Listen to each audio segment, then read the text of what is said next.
For this next video, you are gonna need the following items. You do not need your hand needle for this video. However, do not lose it.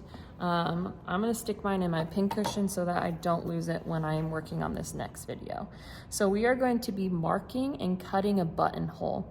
One of your module activity sheet questions is how do you create a buttonhole? So this is how you would do it. So right now I have my button at the top, I have my hem stitch at the bottom. What I'm going to do is I'm gonna flip it over so that I can see the hem stitch, and then I'm gonna rotate it so it's up at the top. And what I'm going to do is I'm going to take my button part, I'm gonna fold it up, okay? So right now, I'm gonna say fold it up about a third of the way up. So then this top portion is gonna go on top of the button. I'm gonna create this little like wallet looking thing. If I feel the button above the hem stitch, that is what I want to feel. If your hem stitch is on top of your button, this will not work.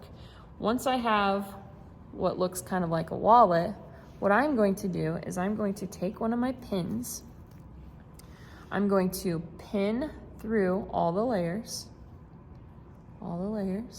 okay? And I'm gonna come back through the other side so that it stays in place. So now when I open it, this portion is pinned down, okay? So now once we have this pinned in place, I need to start making my buttonhole so that I have my little bear can pop through on the other side.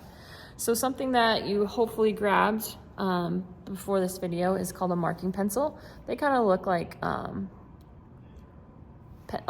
am I trying to say? A normal pencil, or it look like a colored pencil. These are a little bit different because they mark on fabric. Grab one that will be a little bit different color than what your fabric is right now. I picked dark green. It should be fine to be seen on the outside. So what you're gonna do is you're gonna feel around with your pointer finger, take your marking pencil, and I'm going to just mark where my bear is at. So I'm making an X right directly on top of where my bear is at. And I can just barely see my marking, which is totally fine. I just know that I can see it and that when I'm about to cut this, I know where my bear is at. So what I'm going to do is I'm going to take the X, I'm going to fold it and pinch it right where the X is at. Okay, so my X is right here.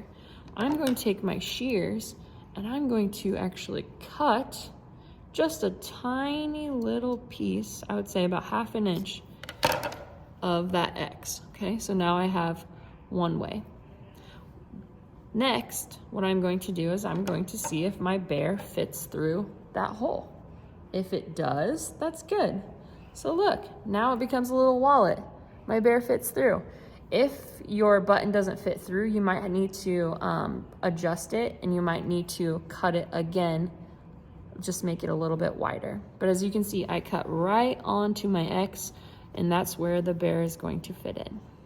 So now that I have my bear popping through on the other side, I have my buttonhole, and I am ready to move on to the next video.